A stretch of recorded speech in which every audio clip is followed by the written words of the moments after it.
think it changes the show, the dynamics of the show as a whole, because I think the show's always been about family, and the show's always about Sam and Dean. I think the dynamics with the brothers, I think there's the initial kind of shock, oh my god, mom is back, and what does this mean for us? But I think once that wears off, I think as they get to know Mary more as a person, and as Mary herself goes through kind of what I think is a pretty interesting journey in terms of coming back into this world where your sons are adults, they're adults doing things, the exact thing you never wanted them to do.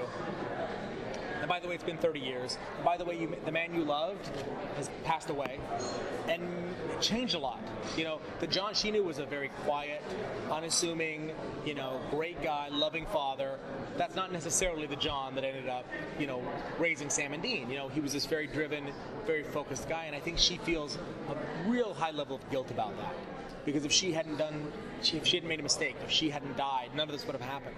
So I think for her, it's about looking at that, but it's also about Sam and Dean. From their point of view, this isn't a mistake. They're heroes. They saved the world, So I think there is conflict there. I think everyone understands where everyone's coming from. But that doesn't always make things easier. I don't know if you can answer this, but how long are we getting married? I would say Mary is certainly a presence for a while. But I would say she's not a one-episode character. Let's put it that way. That's something we're going to explore, I think, over the course of the season. Will we be exploring what Mary's death at all, or is what happened? Is that just done in the past and it's exploring facts? Exploring her death in what way? And will we be going back to look back at why she died, or her insight into her death at all? I think we've talked a lot about kind of why she died and some of the time travel episodes and things like that. Yeah. I think the more interesting thing for us is what she was doing that we haven't seen. Mm-hmm. The story's always been once Mary married John and settled down, she stopped hunting.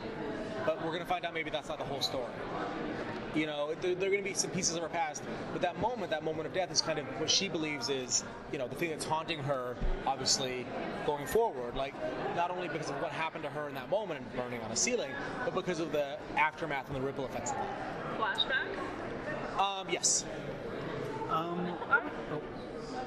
a big fan of the offbeat episodes, like Baby, and the one with the imaginary friend last season. Are there any sort of standalone offbeat episodes? Yeah, I mean, I think we've got something really cool coming up in episode 5, where it will be the triumphant or not so triumphant return of the Thule, who have decided to enact their master plan and bring back Hitler.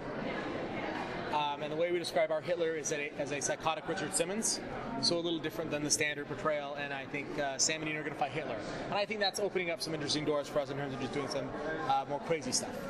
I know you get this question a lot, but how long at this point can you say do you see the show running? I mean, is it are you proud of the fact that you could have the longest running show in the genre for the foreseeable future? I mean, I think no one's ever going to catch Doctor Who, which I think the only thing ahead of us. So I don't think domestic we're already so far ahead of everybody. Yeah.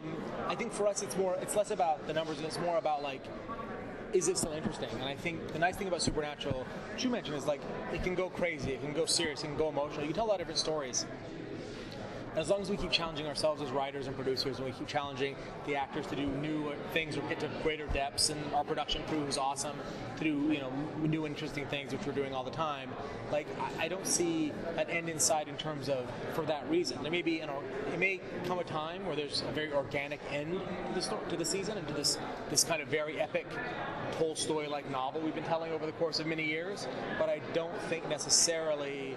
I certainly would have put a clock on it as of right now in season 12. It still feels like there's a lot of fresh snow for us and a lot of things to kind of explore.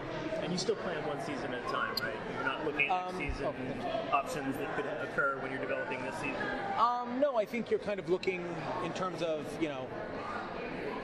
I would say that we don't go into every season going, okay, this is the last season. Yeah. I think there is kind of a pre-existing, okay, when the last season comes around, we kind of have some ideas in terms of a direction, but we don't plan every season like this is the last one, because I think if you were building every season to a series finale, at some point that becomes, you have to keep diffusing it every single year. You're like, and this time Sam and Dean, next year guys, next year. Okay, just keep it going. So we try to build to what I think are natural climaxes and things that could, in the event it's all coming to an end, could lead to the end, but we don't necessarily go in and say, okay, this is the last year, but we also don't go in and be like, okay, everybody, we got 5 years, let's slow play it. Like, we always want the best stuff, the fastest stuff, and all that. The strongest ideas we can have.